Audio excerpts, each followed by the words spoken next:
Hello there guys, welcome back to Younes Talks Football, welcome back to a brand new video. I hope all of you are doing well today as we are 24 hours removed since last night's unbelievable scenes where Chelsea managed to get through to a semi-final of a competition despite being in the mud this season. We are in a semi. Who would have thought that was going to happen? Well, it happened yesterday and we're happy about it. So, all of that kicked off yesterday. There's a few things to discuss in terms of the fallout from that game, as well as other bits of news that we're going to get into.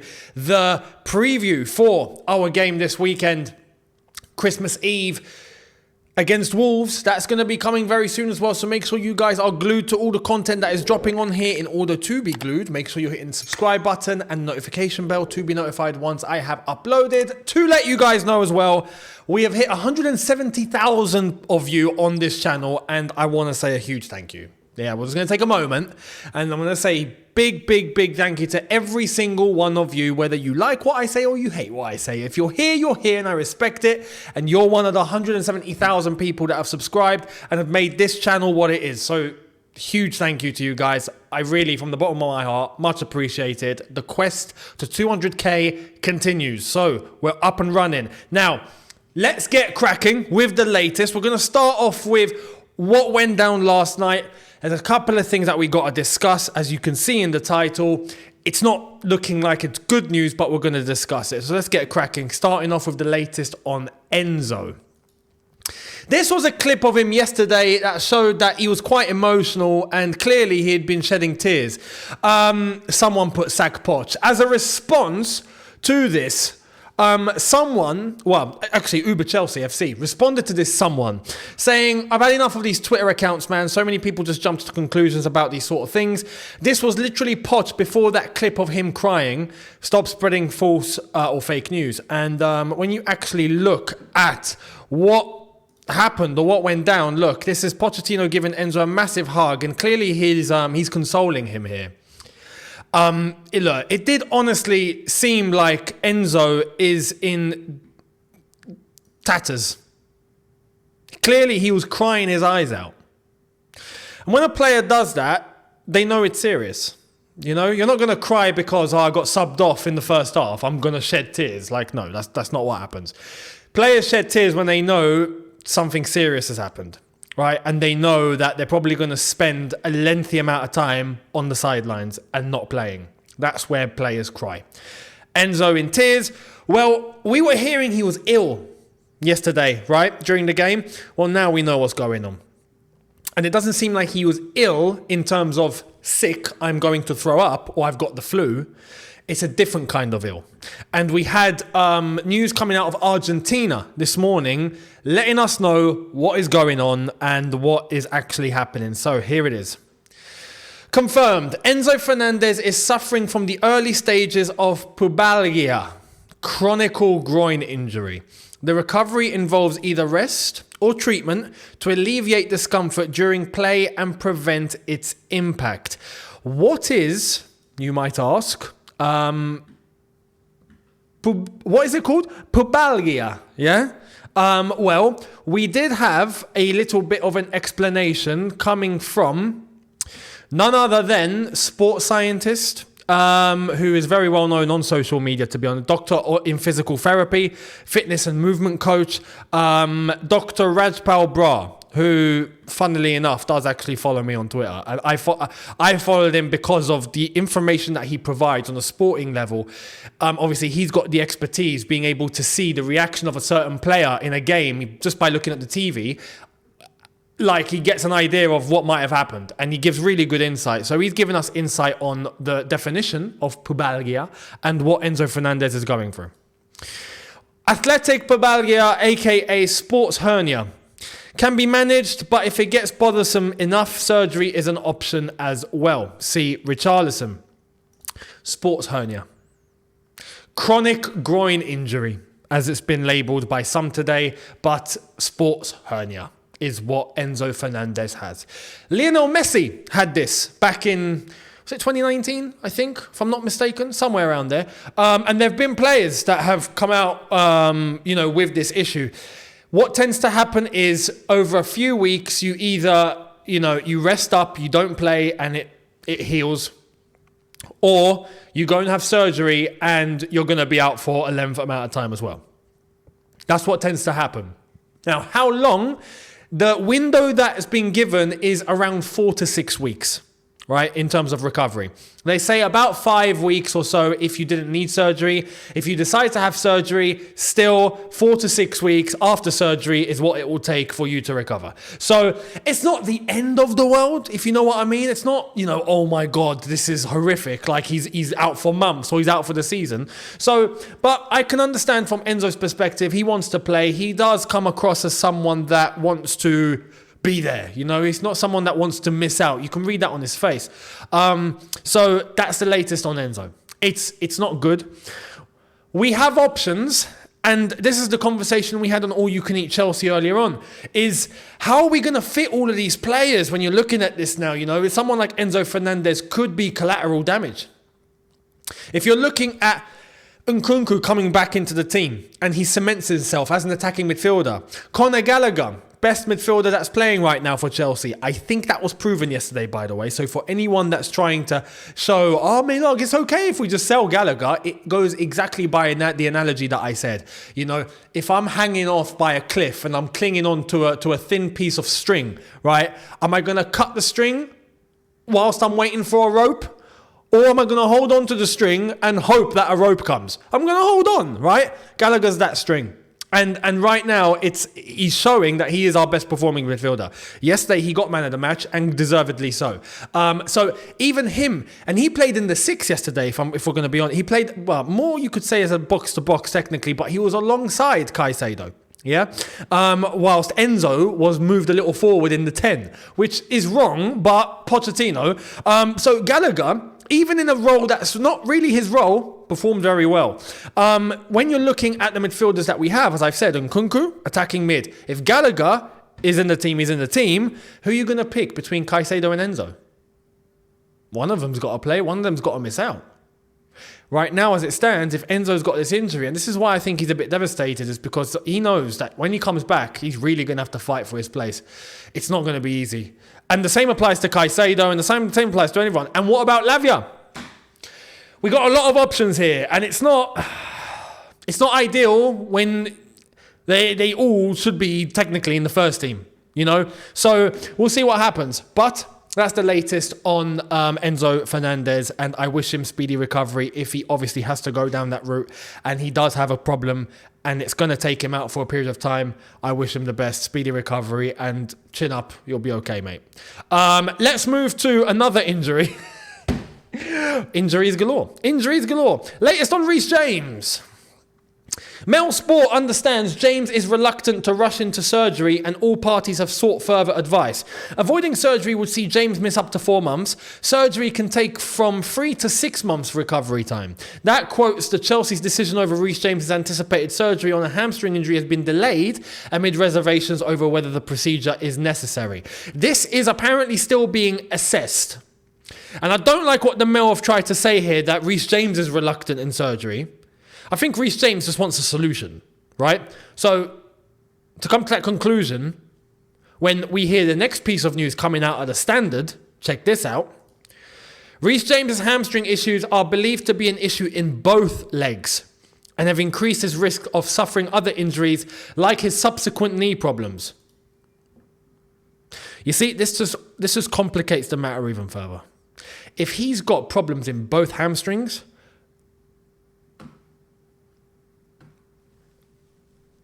I don't have the words. What do I say? I wish I could just say I prefer not to speak. I prefer not to speak. Because, respectfully, 2 hamstrings? I don't want to say this, but let's be real. As much as it hurts, 2 hamstrings, 99% chance you're done. 99% chance you're not finished. You can still have a career, but not at the highest level. There's no chance. So I hope this isn't true. Both legs. And you know what's crazy? As it says, it makes sense. He's got knee issues.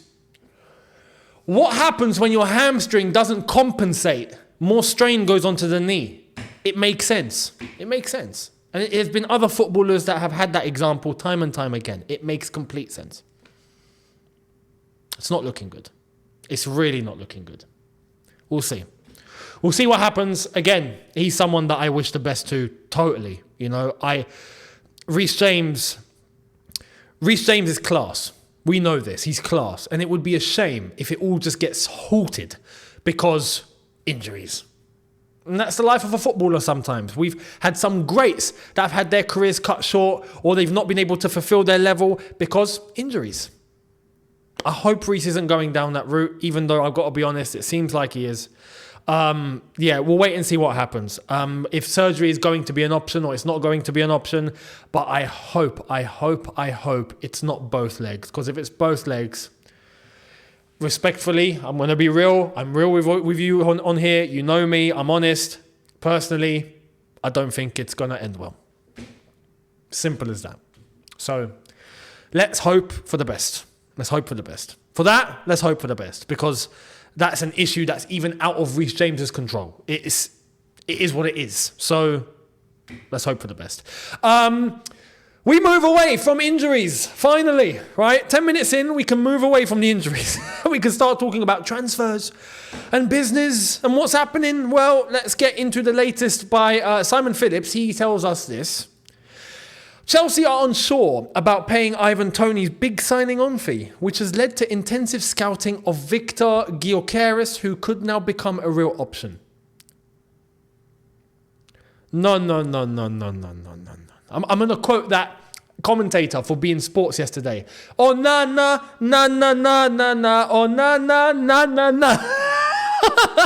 If you haven't seen Onana missing a penalty for Everton against Fulham yesterday, go and listen to the Arab commentary on beIN Sports. It's all over Twitter. You'll go all over X. You'll know what I mean. But I want to say na. I'm going to take that na from that clip and say na. People getting hyped over Victor Gyökeres. Listen, I've said this before and I'll say it again. He has played 13 first division matches in his life. The rest of his career has been in second divisions, championship included. And he's done well in those divisions, yeah? Fair play. I respect it. But he's only played 13 first division matches in Portugal, yeah? I think it's only fair that we actually give him one more season before coming to judgment. People are so obsessed with trying to get ahead of the crowd, find the next guy, you know? When, respectfully, we should be sure of the guy that we're getting, not hoping about the guy that we're getting. We've done enough hoping with the players that we have in the squad right now and the players that we've got before. It's just been all on hoping, and look where we are. I need assurances. I need certainty. I need, accountability. I need someone that I know and go, yes, he is that guy. I know he is, and he knows he is. We need that. Gyökeres is not there yet. He might get there. He's looking good. I got to be honest, he's looking good. What is it? He's got 17 goals in 20 games, I think, total for Sporting Lisbon so far. But that's all he's played for a first division team. All competitions. It's only right. Give him more time. Let him even at least experience a Champions League match. We're talking about levels and the sort of player we want to bring. Don't worry, he will be there. I know we need a striker, respectfully we do. We need to go for someone that we know is going to bring in and land it right now. And we've got options. And if we do want to bring Gyökeres in after, then we can do that as well and reinforce our strike force. And we don't only just have one, we can have 2 or 3 strikers that are absolute killers. Maybe we can finally have that at Chelsea. It's been years. So I'm not getting caught up in this fuss. But what I will say, he has a €100 million release clause, Victor Gyökeres. What are we doing? If we're going to be spending that, how about you chuck that at Victor Osimhen and pay him the salary that he needs? Job done. So, what are we doing? Now, Ivan Toney, again, similar situation. In fact, Ivan Toney could end up being cheaper. But the thing with Ivan Toney is, it's got Arsenal written all over it. It just does. I've said this for ages. I am sure and certain Tony's going to Arsenal. Because they have everything that we have and much more. Including location. So I honestly see Tony going to Arsenal. I've said that and I will continue to say that. But let's see what's going to happen. Let me know your thoughts down below. Now, talking about getting players in, I can't believe we've actually done it. Well, actually, I can believe this. I'm not surprised. Check this out. Exclusive from Fabrizio. Chelsea are closing in on deal to sign Senegal under-17 midfielder Pape Dauda de Jong from AF Darussalam. Deal almost done. Pape was pictured at Stamford Bridge yesterday, close to Kendry Pyers. Born in 2006, de Jong will be able to join in June 2024 when he will turn 18. He was at the bridge yesterday. You know what's actually mad? I won't lie. This sort of player, at face value, if we weren't going after every single child, on this planet, if we just went after this guy and I saw this guy and this profile, I'd be like, you know what? Yeah, why not? But it's the fact that we're going after every single flipping 16, 17-year-old that is on every single school list in the world, right? It just takes out all the charm out of this. I'm like, what are we doing? Can we stop signing under 17s, please? Can we stop going after 16-year-olds? Can we stop going after 17-year-olds? Can we stop going after these kids? What I will say, and I got to be real, much like South America, Africa has a lot of talent. A lot of talent, yeah? And I get that. But we can't buy every single one of them. That's the problem. And Senegal is a country with ridiculous talent in it. And clearly there is a scout that is doing their homework to be able to pick out a kid in the middle of Senegal, right? I get that. Because there's ballers over there. Same can be said for South America. 100%. Those two continents, tons of talent. But go after the few that you're certain with and end it there. Stop. Respectfully, yeah, look, I'm going to say this, yeah? I'm going to call it because we need to start looking for solutions rather than focusing on the problem. Like I've said, Chelsea need to change their strategy as a solution. I hope is a good solution compared to the problem of, oh my God, what are we doing, right? Respectfully, we got Kendry Pyers, we've got this kid. Stop. That's it. I don't want to hear any more 16, 17-year-olds. Done. I will take those two, and that's it. I don't want any more. That's it. You've done your under-17 business. Done. I don't need any more. Finished. Finito. Kaput. End it. Stop. Stop. So, look, I'm going to put this as a condition. I will take this, Senegalese. Cool. Not a problem. If he's the last under-17 I hear about this season. And after, to be honest, because these guys are going to come in 2024, 2025. If he's the last one, no problem. Bring him. I don't care. If he's not the last one, I'm a flip. I'm going to flip. Right, so that's the deal. It's on the table. Chelsea, take it or leave it. Make your decision. Make your choice. So there we are. Let me know your thoughts.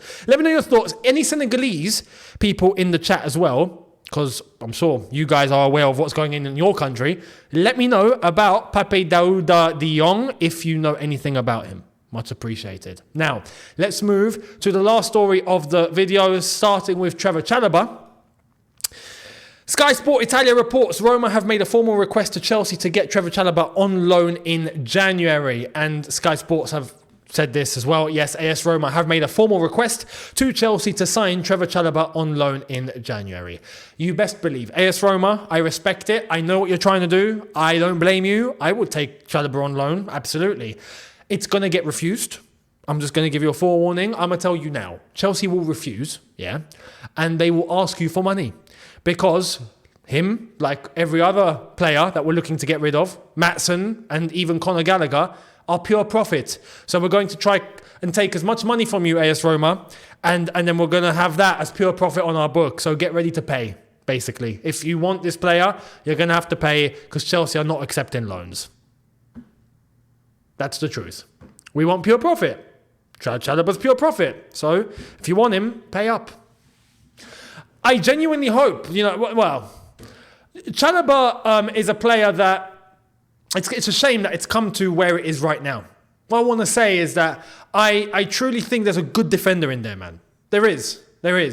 And he's just not had a look in at all. But anyway, he's definitely on his way out. And if it's not going to be Roma, it will be someone else that pays. So, AS Roma, pay. Simple as that. Let me know your thoughts down below. Much appreciated. And I will catch all of you tomorrow for a brand new one. So thank you all so much for watching. Do not forget to hit the subscribe button if you haven't done so already. Hit the notification bell to be notified once I have uploaded. Tomorrow you'll be getting one brand new video. Maybe, only one, not two. I was going to say, maybe on Friday you'll get two. But on Friday you'll be getting the preview as well. Because on the weekend we play Wolves. So, or is that going to be on Saturday? Should I give you guys the preview? We play on Sunday, don't we? So, yeah. If we play on Sunday, we do, yeah. Thursday, Friday, Saturday, yeah, we play on Sunday. So Saturday will be preview day. Friday, probably a double upload day. So make sure you're here for that. And I'll catch all of you tomorrow for a brand new one. So thank you all so much for watching, people. Don't forget socials in the description. See you tomorrow. Have a good one, people. In a bit, take care and peace.